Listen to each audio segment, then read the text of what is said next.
Yo, I'm KEENDAWG. I'm Miriam, and y'all know what time it is. It is time for some political drinking games. My favorite.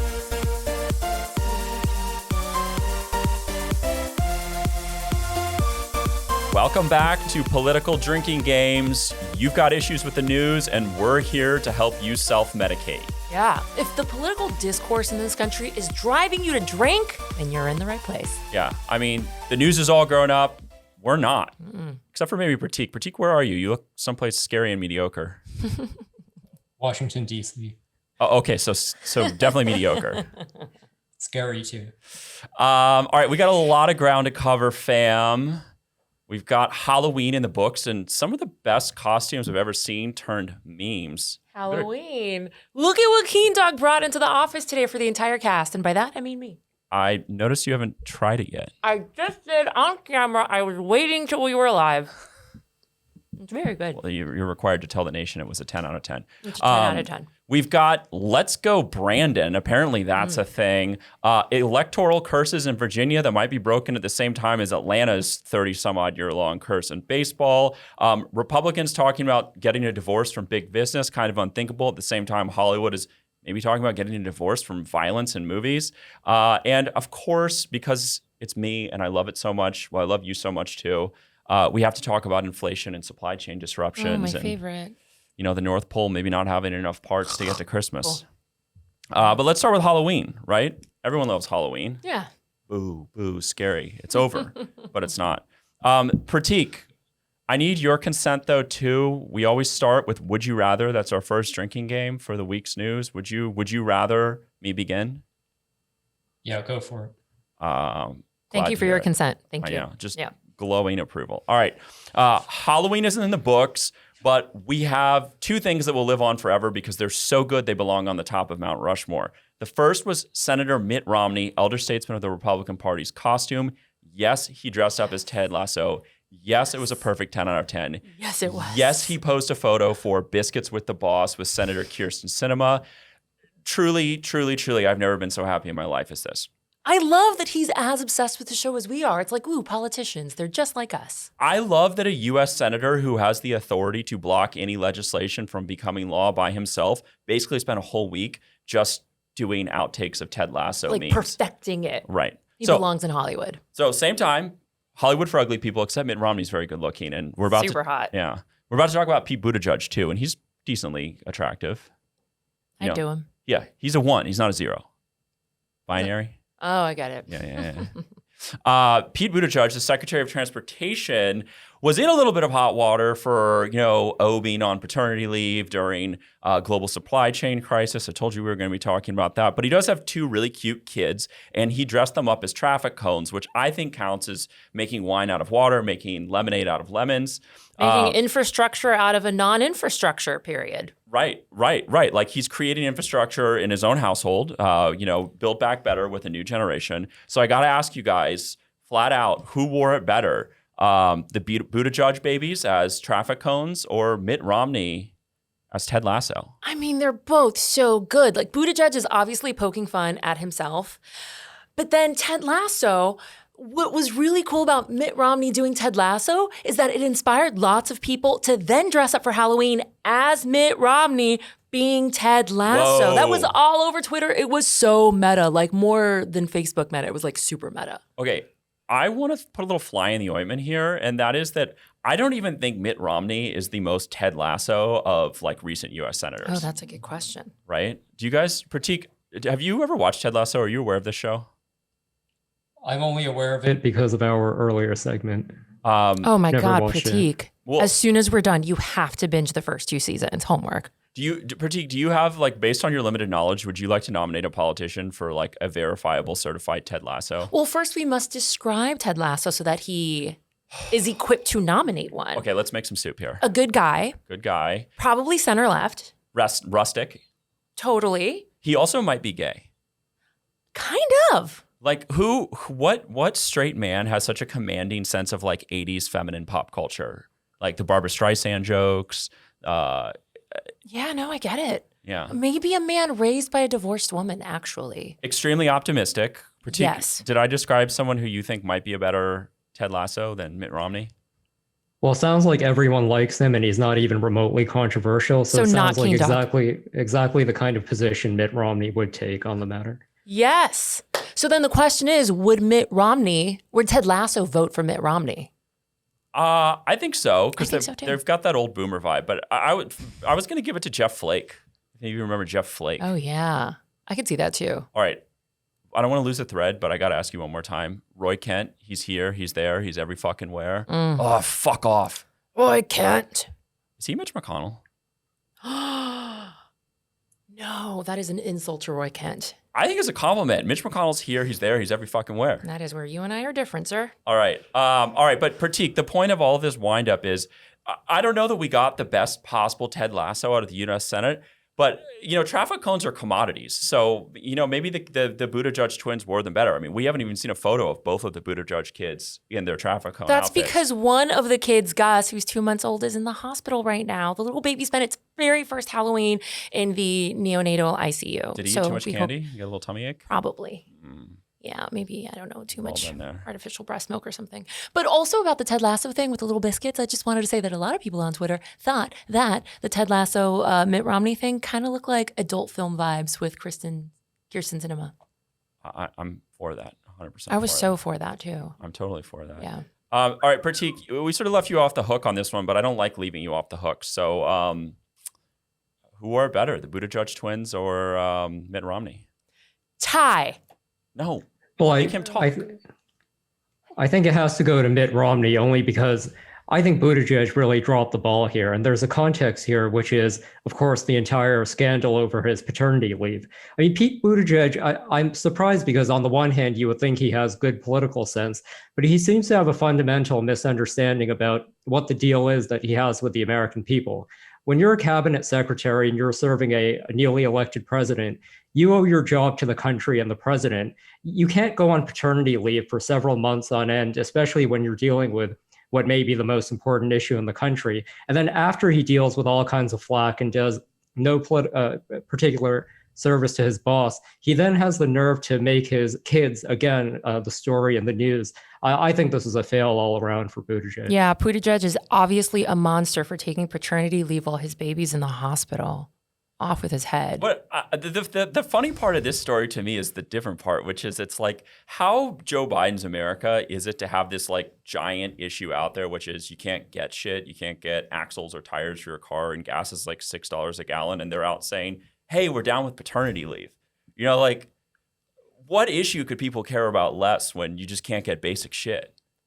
But is that up to Pete Buttigieg or is that up to the private sector? And also, just because he's working at home, this is the age of remote working. Like, he could take paternity leave and also be on Zoom calls all day long with the rest of his staff. But again, like, that's the comedy to me is that you're probably right. Like, I work from home a lot now because it's 2021. But to me, there's just something sort of tone deaf about, like, bragging about being on paternity leave when people are kind of, like, jaw down, agape at how much gas costs, how you, like, you can't. I got two broken bikes. You can't get tires for them. It is true. It is super tough times, but maybe parents would weigh in on this differently than us.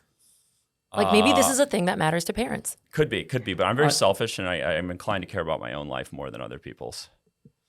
Sorry, Pratik. I'm all for people taking paternity leave, but do it on your own time in the private sector. I mean, Pete Buttigieg has the responsibility for overseeing the Department of Transportation.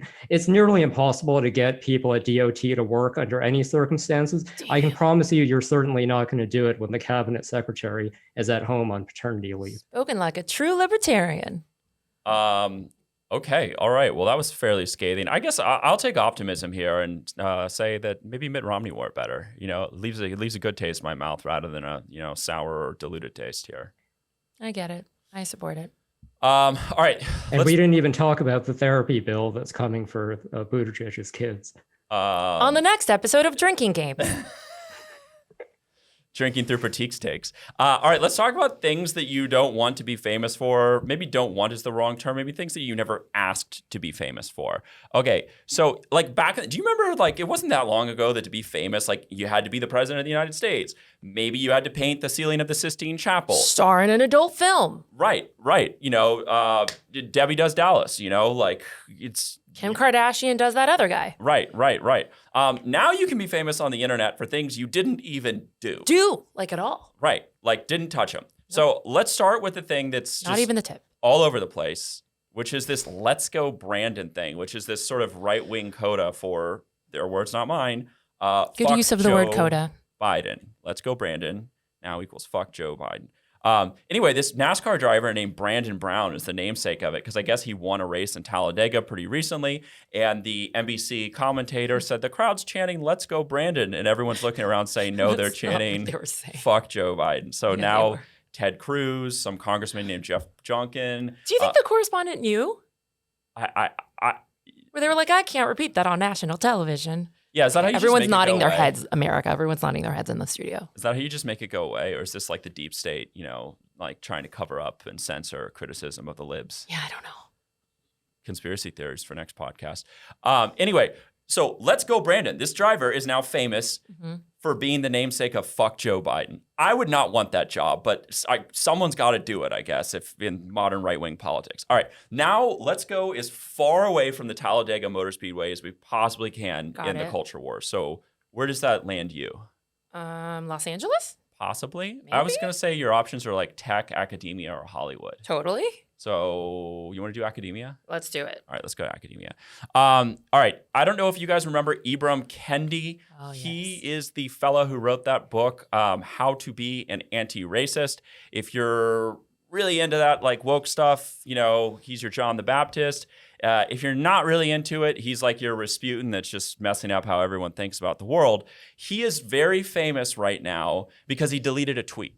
Now, he was famous before for being sort of an influential thought leader, but this week he's in the news because he deleted a tweet. It was some random thing about like how a study that was published that said that white kids who faked the minority status on their college applications were much more likely to get in or get financial aid. And he tweeted about it, and then he deleted it. And because everything in this country is all about like who's winning this massive culture war situation, this is news because somehow it is being imputed to that. Well, it is very noteworthy because he deleted a tweet that actually undermines his entire philosophy.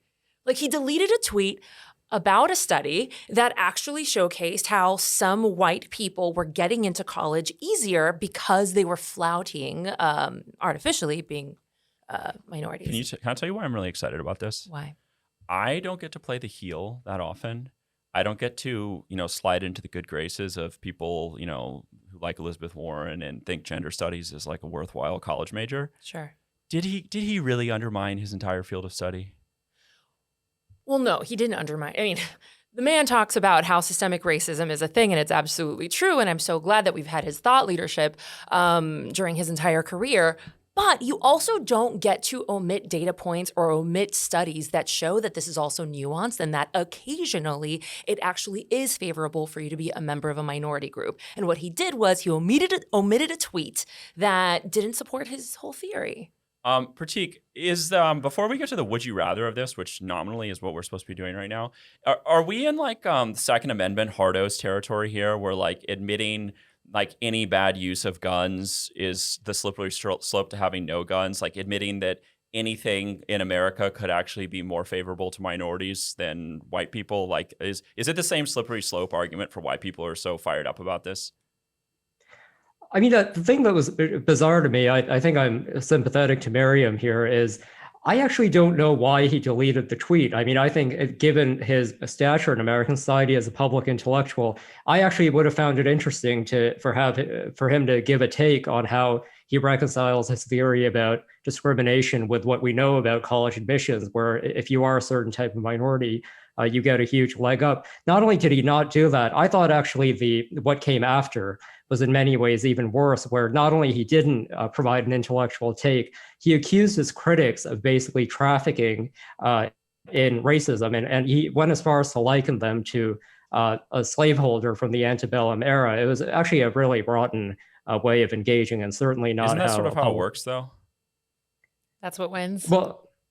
Well, in his case, it does. I mean, he has a long track record of smearing his political opponents basically by drawing ugly analogies to the legacy of slavery. So for him, it's par for the course. I don't know why he's given the stature that he is in American society.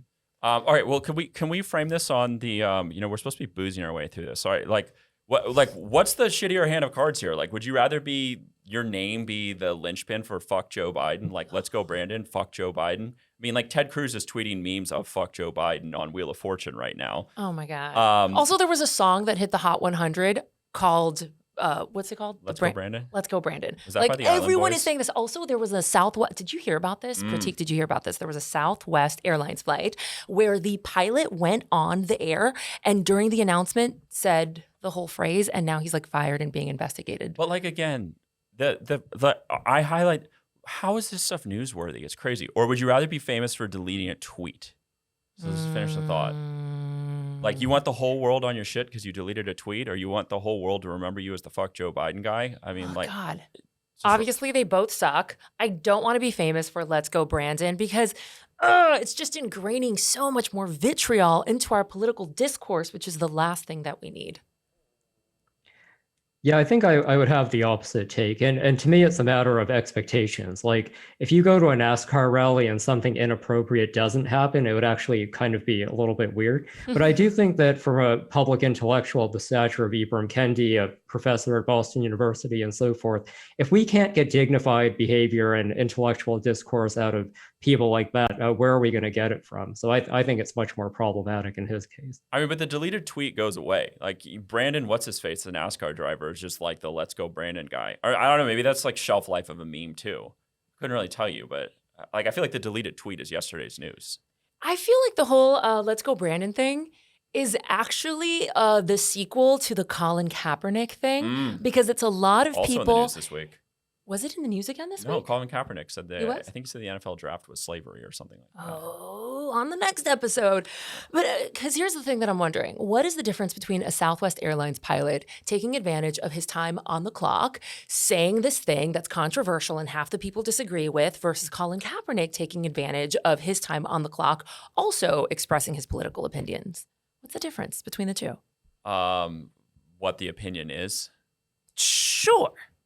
But I don't know. I guess, like, if you defend Colin Kaepernick's right to do that, then should you also defend a Southwest pilot's right to say, go, I mean, I have like a fairly conspiratorial perspective on this, which is that like the like woke anti-racist thing is like when Jesus came to Rome and whatever emperor, I don't know if it was actually Constantine who was the first Christian emperor, but I know that's like the lore. Someone fact check me out there in the ether. But like, this is the religion of the emperor now. Like, the emperors of America are these like rich, guilty, like white men and women, and like this is their religion. So like, if you piss off the king, like you're in a much worse position than when you piss off the people who are at the NASCAR rally. Like, they don't have money, they don't have power. The king has money. And so the king has wokeism power. and anti-racism is the religion of the day? It is the religion of the day. Some would agree with that. For the rich and powerful. Mm-hmm. Okay, well, speaking of religions, you want to talk about curses for a second? Love it. Okay, so the World Series is happening. We also might have to congratulate a World Series champion too, because you know these don't come out the next second. So, do you want to take the Braves or the Astros? Who do you want to congratulate on winning the World Series? Braves. Go Braves! Congratulations. Go Braves. I guess I'll take the Astros, guys. Congratulations to the Houston Astros for their big win. We predicted it here. Come from behind. Anyway, okay, so now that we've covered ourselves for the future, the city of Atlanta, after the Chicago Cubs, the Cleveland Cavaliers, the Philadelphia Phillies and Eagles, Boston Red Sox, all of the hexes and curses in American sports cities are gone. It's just the Atlanta curse now. And the Atlanta Braves are one game away from breaking the curse. Okay, same time, another big curse for you election nerds, the Republican Party has not won a statewide race in the Commonwealth of Virginia. It's not a state, it's the Commonwealth of Virginia. I didn't know that. Have not won since 2009. The last time, midterm election for a Democratic incumbent. See these storm clouds brewing. I see it. But Republican Glenn Youngkin looks to be in the money to maybe pull the upset and break the Republican curse in Virginia for the first time since 2009. As we know, Virginia is the bellwether for the rest of the country. So as Virginia trends, so will the rest of the nation. That's some high-stakes stuff. This is why it's so important. All eyes are on Virginia right now, which is not a state. That's right. I just learned. Commonwealth. Dominion, Commonwealth, Dominion, Commonwealth, not a state. Pratik, let's let you start with the rock here. Are you on Virginia Republicans breaking the curse, or are you on the Atlanta Braves breaking the curse here? Well, I grew up in Boston, and although I never really followed professional sports, there was a period when I kind of got into the Red Sox, and then they won the World Series my freshman year in college, and I don't know why, but I just kind of lost Was interest in that the whole thing. 1918? No, the one after. Oh, okay.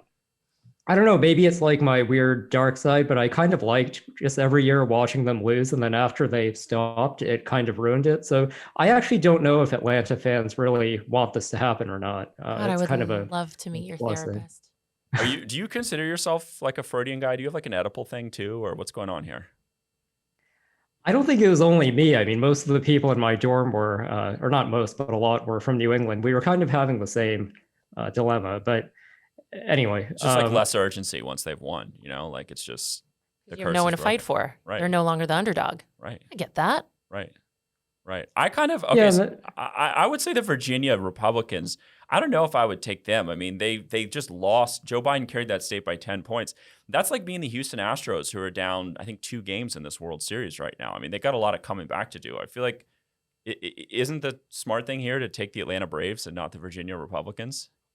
I don't know. I will say that I'll make a prediction here, or maybe I'm the first person to say it. I think if Youngkin wins, and I would maybe give him the slight edge here, I think he's someone actually who could be presidential timber. For sure. Just because you figure the Republican field is so weak, and I think if Youngkin wins, he will have done it in a way that's kind of a third way between Trumpism and the old Republican Party. He's a serious guy, and if he can govern in a place like Virginia, which is a very sophisticated, wealthy, educated state, and retain Republican grips on the suburbs, I think that would be quite newsworthy. He's sort of like trashier Mitt Romney, right? I wouldn't say trashier. I mean, he's a serious guy in the private sector, and I would argue in many ways he's broken through a political climate that was much tougher than anything Mitt Romney dealt with. He's becoming a real political talent here. I would definitely say that he's trashier. At least Mitt Romney denounced what happened in Charlottesville and didn't say that there were good people on both sides, whereas this Republican refuses to denounce that.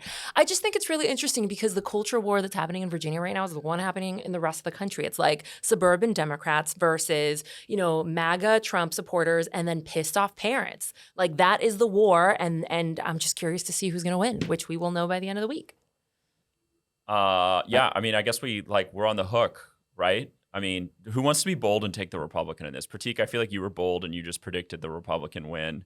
You know what? I'm going to join you. I'm going to get on that train with you. But I think how many hundreds of thousands of people have already voted in Virginia? This is what happens with early voting is, No idea. you got a lot of people voting before all the cards are on the table. Exactly. Well, then if you guys are both going to take that, then I will not take it, because I will also say that in the last 2 years, as Democrats have had full control of state government in Virginia, a lot of great things have gone down in Virginia that the majority of Virginians support. Like there's been reform in the criminal justice system. They have expanded voting access. They've loosened, abortion restrictions. They've ended the death penalty. And most importantly, they legalized marijuana. So I think that when people go vote in Virginia, they will remember that it is Democrats the reason why they can now smoke their weed in peace.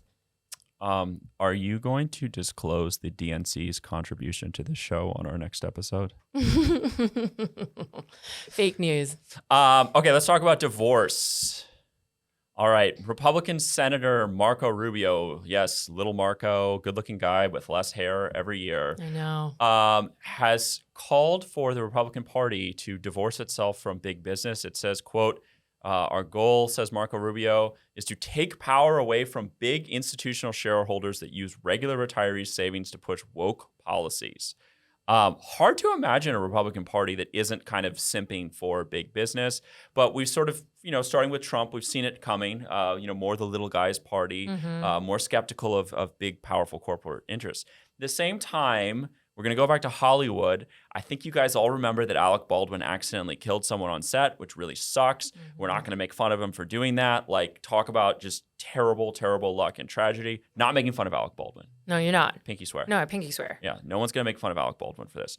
But lawmakers in Hollywood's backyard have now called on movies and TVs to stop using real guns. They have to use real guns with prop blanks in them to get that authentic, like, Arnold Schwarzenegger Predator machine gun effect. Yeah. But laws are now on the table to ban such a thing from happening. So long wind up for this story, which usually means you guys are going to hate it. And we're going to have to delete it.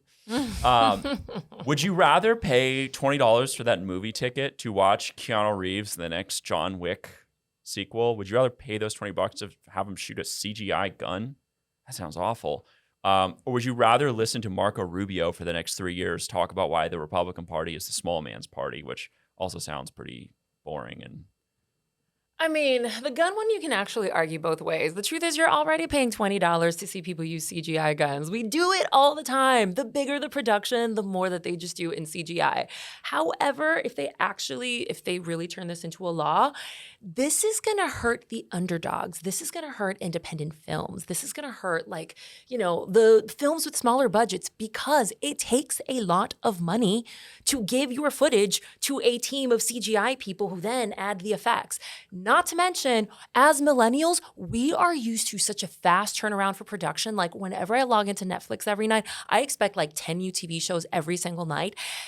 And the CGI effect takes a long time in post-production. So if we start doing that to all of our violent movies and all of our gun scenes, then we're just not going to get as many TV shows popping up on our Netflix as we're used to. Pratik, this is going to put you in a really uncomfortable position because now you've got to choose. If you buy what Miriam's selling, you've got to choose between large corporate interests, which we know you love, and small business and individual consumers in the free marketplace. Which we know you love. I'm waiting for your aortic artery just to pop on screen. Well, actually, I wanted to ask you a question about this. One thing that I've wondered, if you look at Hollywood, obviously they're regulated in all kinds of ways, but I would say that a lot of the limitations in Hollywood today are not regulatory. They're actually self-imposed because Hollywood and most people in Hollywood have a certain political ideology. They just kind of market and peddle certain values and ignore others. I've always been surprised given how far to the left Hollywood is. Why do you think before this Baldwin thing, they didn't voluntarily crack down on a lot of the violence that you see in Hollywood that I don't think is great question needed? Because a lot of the actors actually want to use real guns. Yeah, they're way better. Yeah, like you just said, you're going to get a way better authentic performance from someone when they are feeling the pushback of a gun. Way better too. Totally. Also, it's like the same thing. It's like, why do woke corporate CEOs want diversity hiring, but they want to make sure their white sons get a job too? Because, action movies and killing people make a lot of money. So, it's your own life. Totally. And also, again, CGI is expensive. And the majority of films are not these big budget blockbusters. They're like small, low budget films. So they don't have the money for all the CGI. What do we do? But also, can I just remind everyone, what happened is terrible, but it's also rare. I think there's only, 3 examples in the last 100 years. Do we have to enact a law because of something that's incredibly rare in our field? I think the answer for a lot of people is yes. But Pratik, I want you back on the frying pan so that I can get to our next drinking game. Speaking of drinking games, can we drink, please? Yeah, well, look, I wanted to actually touch on the Marco Rubio side of it. Your lead-in was interesting, KEENDAWG, because you mentioned, do you want to hear Marco Rubio talk about this for 3 years? I was actually quite surprised he did this because he's actually up for re-election next year. And I think that right now the markets and the conventional wisdom think he's the heavy favorite. I actually think he's going to have a tight race. He has a serious Democratic challenger. And the point is, if you declare war on corporate America right before your election, I don't really understand the political calculus. Okay, you might get some populist support, but imagine if corporate America really goes all in for his political opponents. I think his career could be over. So leaving aside I think his point is that maybe corporate America already has. That's a really good point. Also, I think he knows his audience. It's Florida. And it's not a state of big business. It's a state of immigrants and people that love the word, or rather love to hate the word socialism. So I think he's just wielding that as he often does. Also love their guns. Yeah. Alec Baldwin, John Wick, CGI. I think Pratik makes a really good point, but I think that's exactly why he's doing it, because he's trying to distinguish himself from the rest of the Republicans. I guess I would rather listen to Marco Rubio prattle on because, let's try something new. I'm here for that, but I do not want to see shitty action movies with that little Bitmoji squirt gun instead of an M60. But again, to rebuttal my rebuttal, you already are seeing shitty action movies where you haven't noticed that it's CGI. I have been on sets where they have the real bullets, and I do not want that fake ass shit. I want recoil. I want reverberating noise. I want muzzle flashes. I don't want fake paper squirt guns. That's pretty dark. I know. Might be chilling. All right, let's do two truths and a lie. We're going to go back to the World Series here. Two truths and a lie. Things that people are offended about at this year's World Series. Two of these are real things people are offended about. One of them is not. Number one, former president, although I think he insists that he's still the president, former president in the American Schism, Donald Trump, doing the, I think it's the Florida State Seminoles. It is the Florida State Seminoles thing. I did that when I was an undergrad. In fact, oh no, oh my God, don't do it on camera. They'll see us. I'm not scared of the woke mob.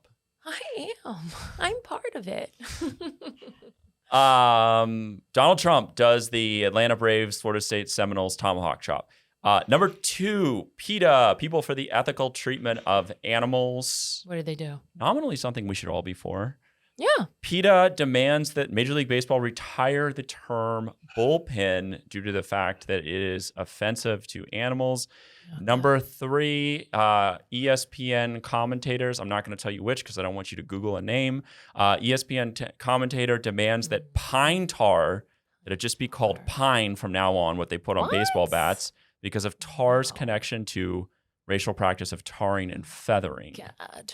So pine tar, bullpen, and tomahawk chops. The internet is crazy. Well, okay, as the lone Seminole in this discussion, I would like to say that we are the ones that taught the tomahawk chop to the rest of the sports teams.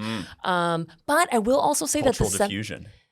Is it cultural diffusion? It's good. Or appropriation if you're So if you're in going to be our negative case, Nancy. we were sanctioned by the Seminole community in Tallahassee, Florida. They actually gave us permission to do the tomahawk, but I do believe that it is very controversial and highly insensitive to other indigenous communities. However, here's where I think the internet is getting it wrong. Instead of talking about the freaking tomahawk chop, we should be talking about actual real-world issues that affect indigenous people. I know your eyes are about to glaze over. Did you know that women are murdered in the indigenous community 10 times as often as women in the non-indigenous communities? That is what we should be arguing about, America. So That's what matters, not the tomahawk chop. Are you saying that you think that the tomahawk chop Trump was true and not a lie? I'm saying that I can't expect much from a 100-year-old billionaire white man. Pratik, what's fake news in here? Pine tar, bullpen, tomahawk chop. Well, I think the Trump tomahawk is probably true, so I'm thinking it's one of the other ones. I have to admit, I had never even thought about the origins of the word bullpen. No one has. No one knows the etymology to that word. But I guess I still don't know. But if it is in fact related to bulls, I mean, it's completely intuitive. And if it is actually linked to bulls, then yeah, I could see PETA probably being offended by it. So I'm going to go with the third one. Should we be offended by it, Pratik? Well, if it's true that the word comes from actual bulls and bulls are treated badly, and if there's another word that would be equally effective, yeah, why not? The flow chart you just drew in my mind to span the entire wall. Well, does that mean that we should now rebrand cockpit because it comes from the pit where you would put the cocks for the cockfights? Or does it? Because also the joystick, that maneuvering thing that comes out from your lap is very bonerific, very phallic. So maybe it actually just is a pit for sweaty men and their genitalia. Also known as Burning Man. True. Okay. So the fake news in here is the pine tar thing. Maybe I knew it. Yeah. Maybe you sniffed that out too much. I did. No one wanted to touch pine tar. No. Fake news. Fake news. All right. On to our last game. We call this officially Kill, Kiss, Marry. In your private lives, Natty Light pitchers, you call it something else, and I'm not going to tell you not to call it that. I drank so much Natty Light in undergrad. I was definitely a Natty Light guy too. Still am, Seminoles. Actually. All right. So we're going to do Kill, Kiss, Marry. Unwanted help. So this week, a lot of really weird people offered help to people who just didn't want it. First, we have the Lincoln Project sending fake white supremacists to Glenn Youngkin's campaign rally to help Terry McAuliffe, the Democratic candidate. Who probably didn't like that. We have President Trump throwing a virtual town hall to support Glenn Youngkin, despite Glenn Youngkin's kind of doing the stiff arm to the Trump organization. And totally we have doesn't want that. Tucker Carlson and a lot of righties obsessed with Hungarian Prime Minister Viktor Orban. Pratik, which one would you kiss? Which one would you hit and quit?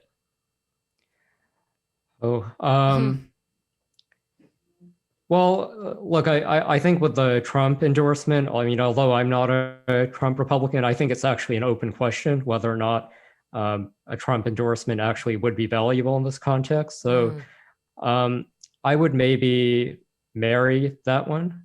Oh, interesting. Well, you could just work it out over time, maybe? Yeah, I mean, look, I also don't know how much it'll matter. Like, it's pretty obvious, whatever you think of Youngkin, he's plainly a different type of Republican than Trump. The other two, though, seem to be far more problematic. 100%. I think, well, go ahead. I don't know. I mean, I'm still not sure why you're marrying the Trump endorsement. I mean, I guess a marriage is like a financial partnership and the Trump organization can raise money for you. But there you go. You just answered your own question. Yeah. Well, so here's the thing with the Trump thing, right? Like I've heard, and Miriam echoed this earlier, that a lot of people are sort of upset with Youngkin because they're chastising him for not breaking with Trump enough. But I think the reality here is that for the Republican Party to really emerge out of the Trump years, it will happen in part by people who were always never Trumpers and all that. But I think that it also will happen from people who just kind of find an off-ramp in a third way. And I think Youngkin can potentially provide that, which is what makes what the Lincoln Project did so egregious in my view. I've been pretty much an apologist for the Lincoln Project because for all their flaws, I think they did have a great deal of moral clarity on Trump when the broader movement didn't.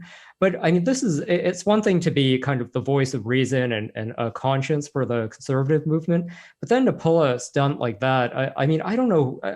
I can't even why would you inflame a situation like that where for the most part, both candidates are behaving responsibly? I don't think there's been any real degree of racism in the race one way or the other. It just doesn't seem good for our politics. I took that like some sort of B-list celebrity. I mean, I'm going to like Mel Gibson, but it's not perfect, getting drunk and screaming like awful racist things at cops. So, like, it just seems like the type of thing that like a B-list celebrity does to stay relevant. They don't really know what to do now that Trump's out of the picture. So they're gonna do like the fake white supremacist stunt for Glenn Young. Like it screams like that they need attention. And I don't think anyone wants to give it to them. Didn't Terry McAuliffe kind of, give them a little pish posh for that? Yeah, I think I'm going to kill that one. And I mean, in terms of the Tucker Carlson Hungary thing, here's the deal. I think Hungary, in many respects, is going in a problematic direction with rolling back democracy and so forth. But there is an element of this that I think is favorable. I don't actually think Hungary ought to be a model for our politics, but I do give Tucker Carlson credit for breaking out of a certain habit on the right, which is looking at our politics in a very insular way. And I think often the right in particular has not been very good at bringing dynamism and intellectual energy to their movement because they haven't actually thought to even look beyond American borders and see if other countries might have ideas and models that we might bring here. So even though I don't think Hungary is where we necessarily should be looking for ideas, I do think the broader exercise is probably one that we want to encourage. I've never figured out if I thought that like being conservative was like intellectually lazy or like intellectually like very aggressive. Because at the end of the day, it doesn't require like an enormous amount of thought because you're acting politically to stop change. Like you're not trying to create like That's the a really good better, point. Like it's not a philosophy of creating the better mousetrap. You're not reimagining politics. You're not reimagining what the world could be. Right, but it also takes like a very, I think, in my opinion, a very sort of powerful mind to sort of screen out all the noise and the fads and wouldn't you like this free thing from the government too? So I feel like you just get the smartest and the dumbest people on the right, and maybe that has something to do with what you just said, Pratik. But I have to disagree with Pratik on not killing Tucker Carlson being obsessed with the Hungary's regime. Orban. Yeah, Premier. Like, I actually, no, I agree with you that we should be looking outside of our American bubble to see what is happening in international politics. But the same way that, like, I do not like it when the left invokes, Venezuela's regime as an example, I also don't think that the right should be invoking Hungary's regime as an example either. Like, these are both bad. These are both totalitarian. These are both anti-human rights. And, like, we should be black and white about those things. So, and also, Tucker Carlson is the Kyrsten Sinema of media. Like, this is the most important person in media, and media is one of the most important vehicles to shaping society. So, like, what he supports and what he doesn't support, that's a big freaking deal. So, no, I will kill Tucker Carlson, not the person, but his obsession with Hungary. I mean, I just find it silly anytime Americans get really fascinated with some European ethno-state where, the last time new people migrated into it was 1,000 years ago, and everyone kind of looks the same and thinks the same. And it's like, what are you really gonna find in Hungary? What are you really gonna find in Denmark? Like, bro, that ship sailed 500 years ago. Yeah, not to mention everything that country has gone through in the last 60, 70 years, like everything that happened during World War II and afterwards. They've been through enough when it comes to human rights abuses, Well, okay, but you still got a big choice to make. Okay, fine. Who are you going home from? It's closing time. What were my other options? Lincoln Project. You're a big Lincoln guy. I mean, do I listen to their podcast every week? Yes, I do. Have I donated money? No, I have not, but I do consume their content. I think that what they did, I think it was a valid and good intention. They wanted to remind the public of what happened in Charlottesville, and I think we should be reminded of that. I think the way they went about it simply did not land. Do you know why you're liberal? I'm not a liberal. I'm not in anything. I'm a journalist and I'm neutral. But can we pretend so I can make a joke? Sure. Well, it's not going to be funny. Okay, I'm not going to play a joke. Well, now you have to. I think that one of the big differences between people who align more to the right versus more to the left is I feel like people who are liberal tend to take intentions much more seriously. And people who are conservative, I feel like, tend to turn a blind eye to a lot of nasty stuff if it gets them a result. I agree. And there's some sort of line there. I agree. Yeah. Yeah. I'm not trying to discount one or the other, but it's like a thing. Like, a lot of people voted for Trump not because they liked the guy, but they were like, well, I support this policy even if it's coming from someone that kind of looks like the devil. Well, but see, Trump's so funny, though, because he's I feel like he was like the inversion for conservatives. They were just like, yeah, he's an asshole and he's pissed off. So am I. Versus Newt Gingrich throwing people off of welfare. Well, we got to put them back to work. That's like a classic Republican thing, well, the ends will justify the means. And anyway. And the left has more empathy. Yeah, I've taken us off the track. Okay, I am going to... I didn't finish. Okay. So I think I'm going to marry the Lincoln Project. You knew that I was going to do that. What was the third one? Oh, Trump and the virtual town hall. Yeah, I think I'll kiss that because Glenn can't completely divorce himself from Trump, but he also can't completely marry Trump because he's straddling the super fine, edgy line where he needs the Trump voters, but he also needs the anti-Trump moderates. And so he's got to be somewhere in the middle. He's got to be estranged. That's why I'm smashing that because he's just got to keep her on the line. Glenn Youngkin's got to keep Trump on the line so that when he texts, he's interested. Because, if he marries it, she's going to take him for granted. If he hits it and quits it, no, I agree with you. He can keep her in the game. No, we're the same. All right, Glenn Youngkin. Cool. All right. My guy. Team, Miriam, is your glass empty? Why? Do you have more vodka? No, because I'm all out of drinking games. And I think so fast. This was so fun. It was so fun. I'm KEENDAWG. This has been, on behalf of Erupt, your political drinking games. Be back next time. We'll have some new ones to play and some new topics to secure. My co-hosts, I'll let them say goodbye themselves. Miriam, do you want to give a smooch to our to the boys out there in the wide world? I mean, hi. That's it. And Pratik? Want to say bye? No, not really. Cool. This is the lamest close All right. we've ever done. I'm KEENDAWG. We're out of here.